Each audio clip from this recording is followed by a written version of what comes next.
This is the Everything 80s Podcast, episode 16, How the Nintendo Entertainment System Saved the Video Game Industry.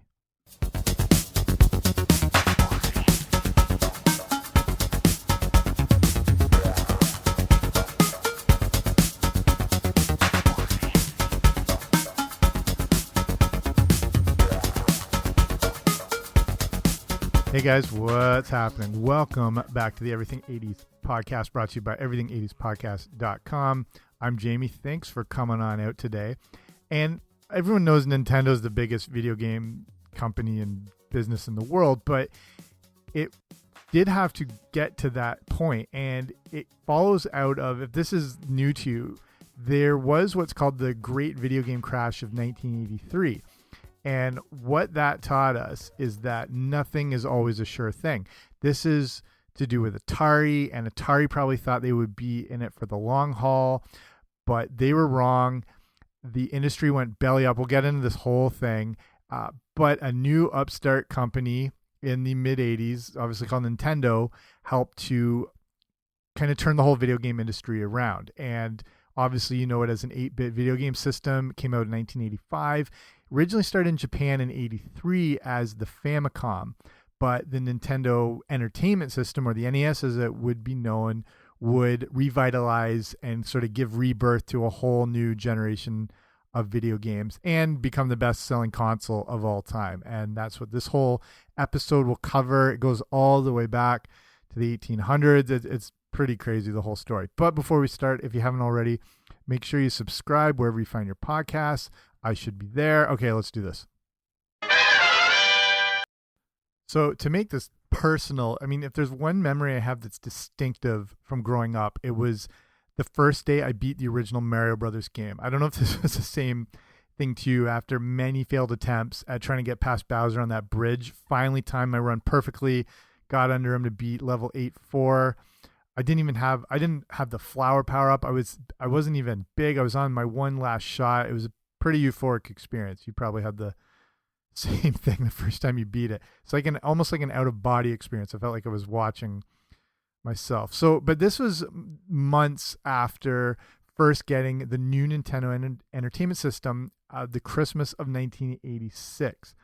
And again, speaking of out of body experience, unopening or unwrapping that present that Christmas, I think I actually passed out because that was such a monumental thing. And a lot of kids got their first NES system that Christmas of 86 and even in 1987, and that brought on the whole second sort of coming of video games after the crash of 83, which we'll get to in a bit. But we'll look back first at the early history of Nintendo. And like I said, this is a long story, and the creation of Nintendo, not specifically the NES, but Nintendo as a company, goes all the way back to 1889.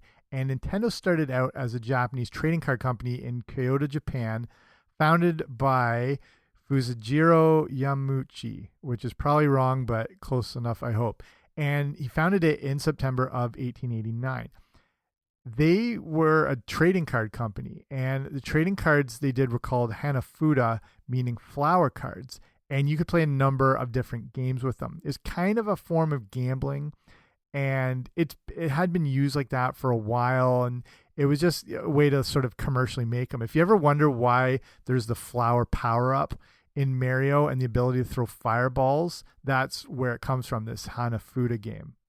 Yamauchi he called the company Nintendo Koppai. I think that was right. And the name Nintendo had been assumed to mean leave luck to heaven.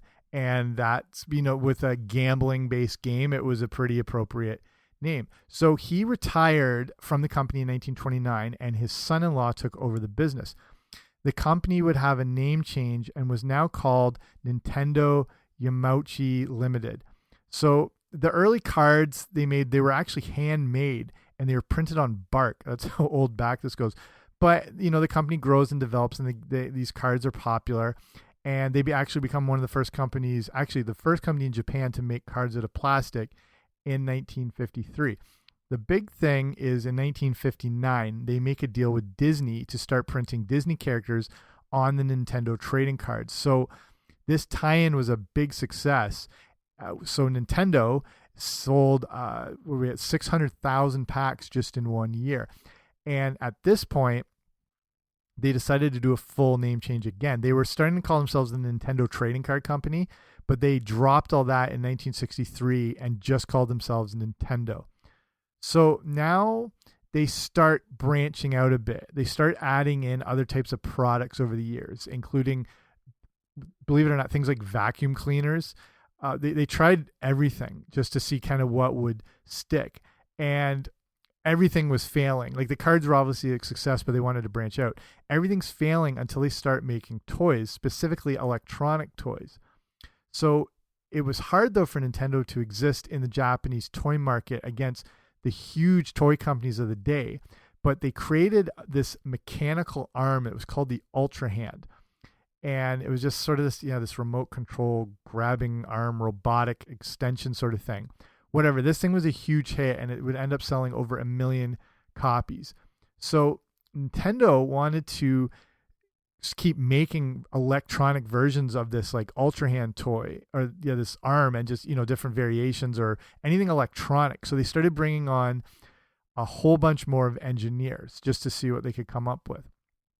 And then they would be involved with tons of different toys, and a very early version of a solar-powered light gun called the Nintendo Beam Gun, which is going to come up later. Obviously, you can probably figure that out.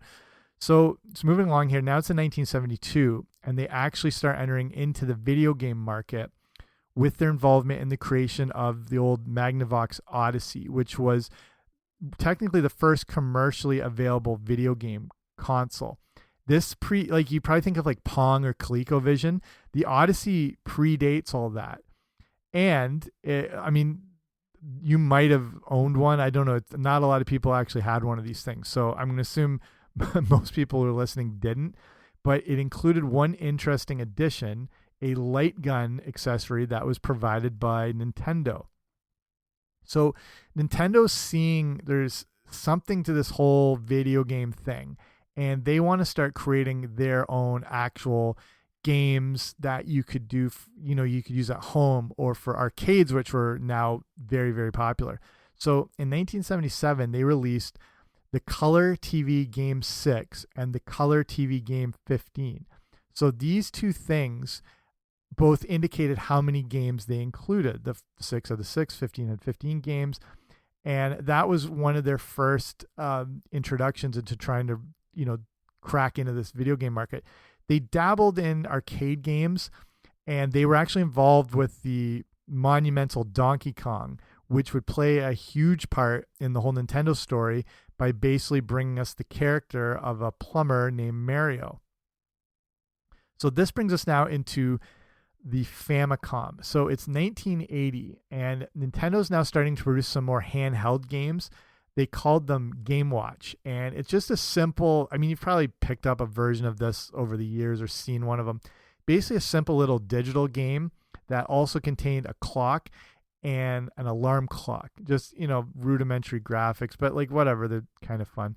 These things, though, were a massive, massive hit, this what they call the Game Watch, and they would sell over 43 million units of this worldwide. So now they have more money, more capital, they can try more things, they can invest more money into engineering and design and whatever. So in 1982, Nintendo comes up with an early prototype called the Advanced Video System, or AVS. It had controllers much like the classic NES would that you could picture, but because this is, sort of primitive computing, it had a tape drive. It also had one of the light guns, and it came with a joystick, kind of like the Atari. And it was it's actually more of a computer at its core, because that was what was based in it, kind of like, say, the Atari 400 or the Commodore 64. You could call it more of a computer than a video game console, but it was just a prototype, and it was never released. So instead, Nintendo was putting more of their efforts into what was called the Famicom, and this was seen as more practical, more home-based. It was a simpler concept. It was their first attempt at really making a cartridge-based console, and they got it up and running relatively quick, and they were able to release it in July 1983.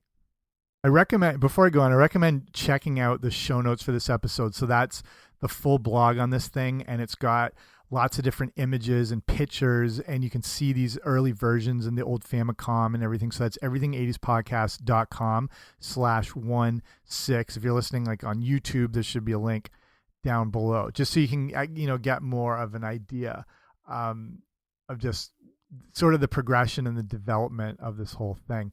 So this is ready to go. It's out in July '83.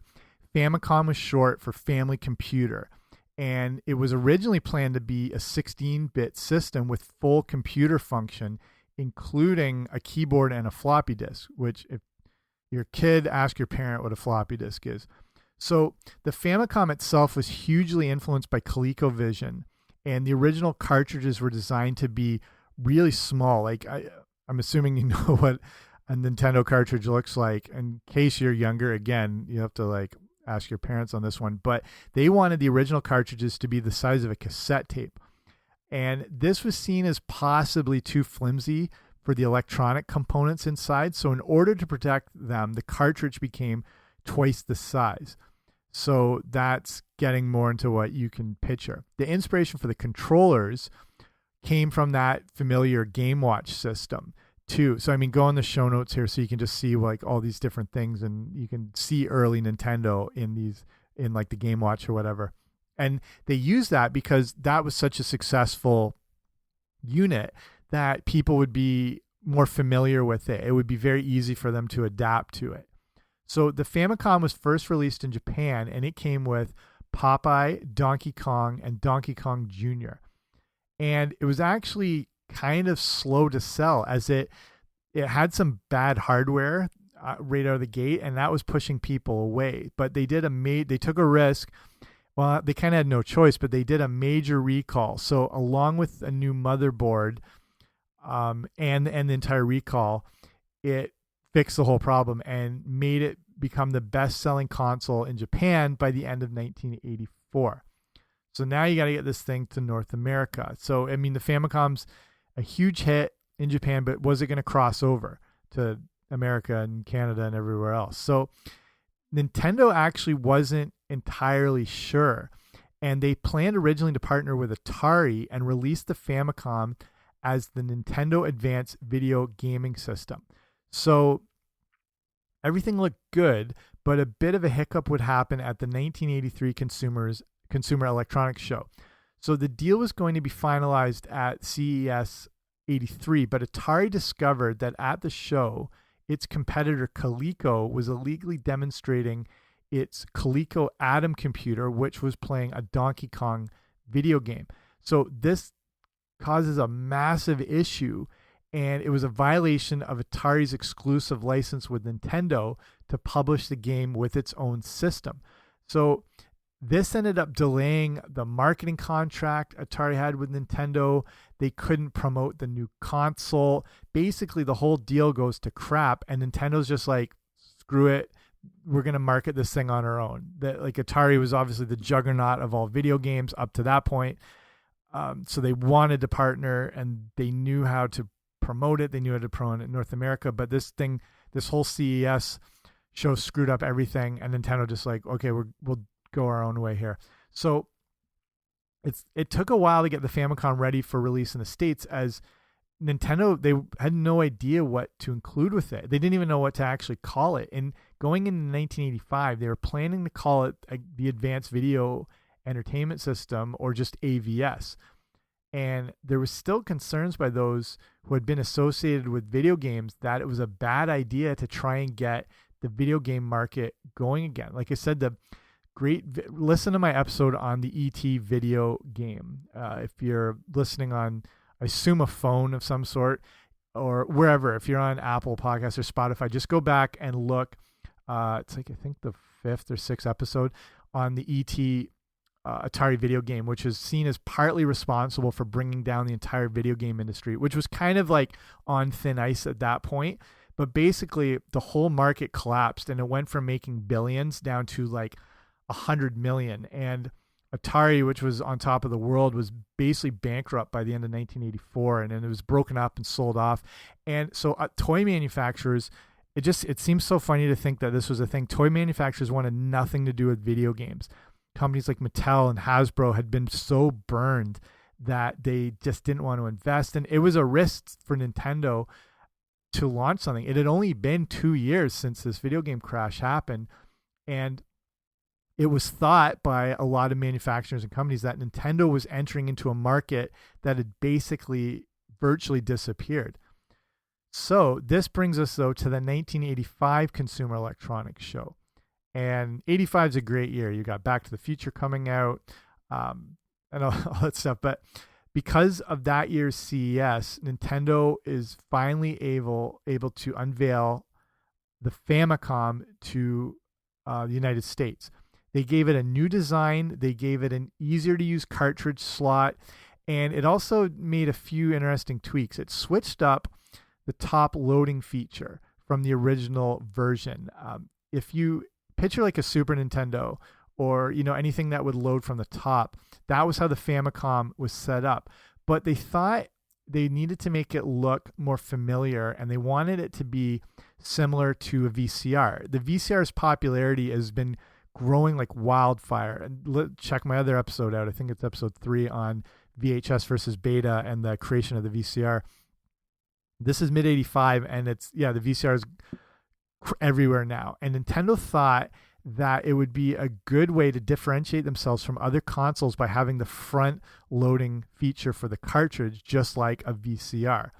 So Nintendo would try out the new this whole new system and design in select locations in October 1985, and then they followed with a full-on nationwide release in February 86. It took a while, though, for stores and companies to get on board. Again, not a lot of people wanted to touch this thing.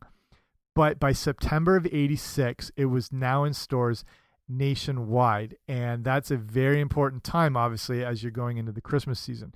So when it was by September of 86, they had a bunch of titles ready to go with it. They had 17, including things, I'll just start rambling them off here. You probably remember most of these. They had 10-Yard Fight, which I don't remember, Baseball, Clue Clue Land, Duck Hunt, Excite Bike, Golf, Gyromite, Hogan's Alley, Ice Chamber, Kung Fu, Pinball. They had Soccer. They had Stack Up. They had Tennis. They had Wild Gunman. They had Wrecking Crew, and a game called Super Mario Brothers. So launching the new system was not only representing something new, but it was trying to wash away the disaster of the 83 video game crash. Video games had really gotten out of control. One of the issues that led to the crash they were seeing was there was no standard of quality control. Anyone, like say with Atari, they weren't making a majority of their own games. And that was one of the big problems with the ET video game, is there's no standards they have to meet. Like anyone could make a video game for the Atari, and since they weren't checking out the new titles, so much crap is flooding the market that either sucks to play or the functionality is just basically unusable. They would put, if you own an Atari, you remember how they'd put amazing artwork on the box and the cartridge to kind of distract that this thing is going to be awful. I'll get back to that in a second. But basically all this low quality gaming damaged consumer confidence, and that was partly people just didn't want to buy stuff anymore because they didn't want to waste their money on something that was probably going to be garbage. So Nintendo came up with the idea to combat this with what they called the Nintendo Seal of Quality, and you remember that smacked right on the cartridge or the box or on the issue of Nintendo Power Magazine. So it means anything released not made by them had to be approved. So it's not like they weren't making all their own games still, but everything had to go through their like rigorous standards. And now they actually had a standard, which all video games didn't to that point. They wanted to be very transparent. They didn't want to screw anyone over the way Atari had inadvertently been doing, maybe deliberately, whatever. I mean, when you're on top, you can kind of get away with whatever. And this is the thing when I was talking about the artwork, they wanted to present what you were actually getting. So if you picture, again, the ET Atari video game is a perfect example. You look at the artwork on the package and the cartridge, and you thought you were about to play the actual movie. Once you put it in, you realized it was just absolute garbage, and you're just using like little triangles and squares, moving around and whatever. So Nintendo would use imaging on the packaging and the artwork that was similar to what you would be playing in the game. It was kind of a what you see is what you get situation, and it was a very, very smart one. So before even playing the game, you knew what the graphics were going to look like. Like if you just look at those first 17 games, like the tennis and the baseball and whatever, it had the little Mario characters and whatever, you knew what it was going to look like. And at the time, I mean, it looks crude now, but at the time, this looked pretty good. And you're like, wow, I'm actually going to get to play what I'm seeing. It's like I'm controlling my own little cartoon. So basically, Nintendo made it clear, not only because this is 8-bit technology now, so not only was their technology better, but it was going to be consistent across all the games. And then this gets into the big Nintendo difference. Nintendo had a bit of an uphill battle in their hands with the release of that Famicom, but it's, one that they took in stride. It fell like unintended on their shoulders to restore confidence back to the public when it came to video games. I mean, it was a huge risk they had to take on. They tried to keep things fresh, and they made their strict product approval and licensing a priority. They didn't want a repeat of what had happened in the early 80s. They also made a big change, and this was to do with the name. The focus wasn't on just being a video game system, which most everything had been called up to that point, but a larger focus was now being an entertainment system. So that steered them away from all those different names and from being called the Famicom and whatever, and instead they went with the Nintendo Entertainment System.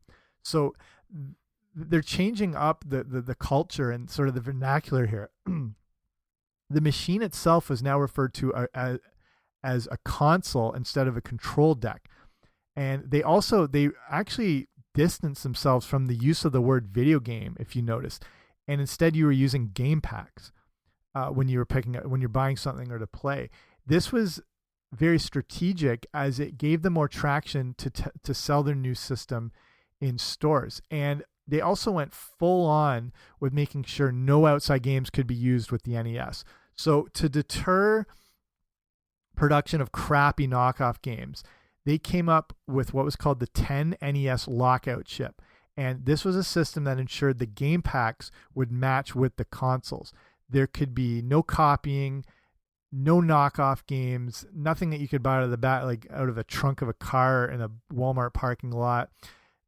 Basically, no one could make anything that was a fake. They just simply wouldn't work on the consoles. So now looking more into the marketing of everything, in Japan, the Famicom was actually never really geared towards children, which again seems bizarre and also very short-sighted.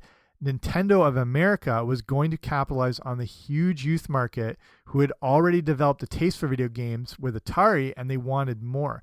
Even though the companies were avoiding video games like the plague, us kids are still like dying for video games. We're like, holy crap, this is good. We need more of this. So they needed to cater to the kids, but they had to make everything had to be very youth friendly and family friendly. And they made a strict policy that would censor any profanity, any sexual, religious, or political comment. This was a proactive approach, but if there was just a risk of anything getting through like a Leisure Suit Larry, they were just going to put the stomp on it right from there. So this was actually famously used early on when Lucasfilm was trying to put out a video game version of Manic Mansion. I don't know if you remember that movie. I vaguely remember this. It had a real sort of comedy horror theme to it, and it had to be considerably watered down from its original version in order to comply with Nintendo standards. So like they weren't joking. Things had to actually match what they were talking about. So along with marketing to kids, Nintendo wanted to make something very clear. This was extremely high technology, and anything that came before it was primitive and crude. And their big foray into making this known was the Robotic Operating Buddy, or ROB. And I hope you remember this. This is the coolest thing I can ever remember as a kid. I was blown away by that. I remember seeing it in the commercials as a 9-year-old. that this robot thing is assisting you in your games. I had neighbors down the street were the very first people I knew that had it. And I mean, there would be 12 to 15 kids at their house every day because everyone's freaking out over this little robot. And even though it wasn't everything you hoped it would be, kind of like the Nintendo Power Glove, and again, listen to that episode that I have up, it was still pretty awesome. And Rob was a way to show how advanced the technology was, but they really wanted to incorporate in that it was a toy. You know what I mean? Like they wanted to make the NES feel as close to the toy market as it was to the video game market. And this, again, another brilliant strategy. Seems obvious now, but at the time, it was pretty groundbreaking. So over these next couple years, they would release the Nintendo Entertainment System in various bundles. You remember like that. The first was the deluxe set, contained the control deck, Rob, the light gun, which they called the Zapper, 2 controllers, and Duck Hunt and Gyromite, which was the game that worked well with Rob. Then there was the action set, came with the control deck, the Zapper gun, 2 controllers, Super Mario Brothers, and Duck Hunt. That's the one we had.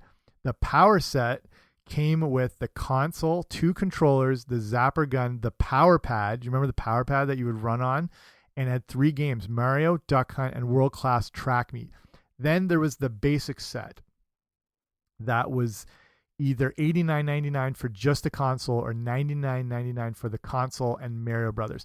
And like I said, the action set was probably the most popular. It came in at around $149, which today is the equivalent of about $313. So, I mean, kind of on par with, I feel like most video game systems when they come out are around that $300 mark. The high-end deluxe set was a bit of a more steep chunk of change. It retailed for $179.99. And today that would be around $450. So, you know, getting up there. So here's the initial reception to the NES. It's, you know, it's essentially it comes out in late 86. By 1988, it had transformed the video game industry, and the popularity had grown so quickly that the market for Nintendo cartridges was bigger than for all home computer software. So take that, nerds of 1988. Just in 1988, 7 million systems were sold, which was almost as many Commodore 64s that were sold over a 5-year span. So you can really suck it, nerds. Nintendo crushed any other video game systems that were out there and basically sent them running for the hills. By 1990, 30% of homes would have an NES, which is pretty crazy to think about when a majority of the homes, like the NES appeals primarily to young people and, you know, maybe college kids and whatever. And the fact 30, like think how many people would have no interest in an NES back then. 30% of homes had one. Households that had kids were pretty much certain to have one. Within 3 years, the NES had outsold all previous release consoles worldwide. So, you know, many retailers had been wary of the new system after the video game crash. And when the NES was released, it was still, you know, it was going to be considered as a passing fad. They thought it would come and go. You know, what started as a trading card company almost exactly 100 years prior had now revolutionized the video game industry. The name Nintendo was now more associated with video games than Atari had been. So we'll start winding down here now. And as the 90s were about to start, there were questions whether the NES was going to be able to survive against the new advent of 16-bit systems, particularly the Sega Genesis. But Nintendo was playing around with something called the Super Famicom back in Japan. You would know it as Super Nintendo, but that'll have to wait for another time. So here's, you know, just finishing up. There's not much more that can be covered about all this that I haven't, you know, already said. The NES was part of your and my childhood. Any money I could get my filthy hands on was to buy the next game that I could. I remember renting Blades of Steel every week from a local video game store so many times that I could probably just have bought it. Getting like the greatest gift that you could possibly receive in those days was a new game. I mean, that just promised hours and hours of entertainment. Super Nintendo would take that to the next level, but until then, with video games, we felt like, you know, kings of the universe. And it's fun. Nintendo was still making the NES for a while. They actually stopped production on August 14th, 1995, which is kind of crazy to think about. It was still going that long. So besides giving us so many of our childhood memories and excitement and thrills over these games, the original NES launched some massive video game franchises, obviously, and it set the standard for the development of modern video games. You know, among some of the franchises it gave us, obviously Super Mario Brothers, Legend of Zelda, Metroid, Final Fantasy, Dragon's Quest, Mega Man, games like Castlevania. You know, it was really a golden era, but one that, you know, is continued to this day. I mean, Nintendo will always be popular, and you can, you know, when they release that mini NES and that was pre-programmed with all the games, it's a part of the culture. It's a part of the 80s. It's a part of the fabric of the 80s and society. And the versions of the Nintendo have grown over the years. Again, like this could be an entire show just on its own, like an entire podcast just about Nintendo, but this is just focusing on the 1980s and how Nintendo and the Nintendo Entertainment System saved the whole industry. So that's it. Hope you like the show. If you, again, check the show notes out, just everything80spodcast.com/16, just to see more of the details and the progression and development. So again, if you haven't already, please subscribe wherever you find your podcast. I think I'm almost everywhere you can get a podcast now. You name it, I should be there. I've done all my due diligence. I'm there. But thanks for listening. I really appreciate it. I know there's so many podcasts out there now, so the fact you're just listening to this one means a lot. Okay, see you on the next one. Bye.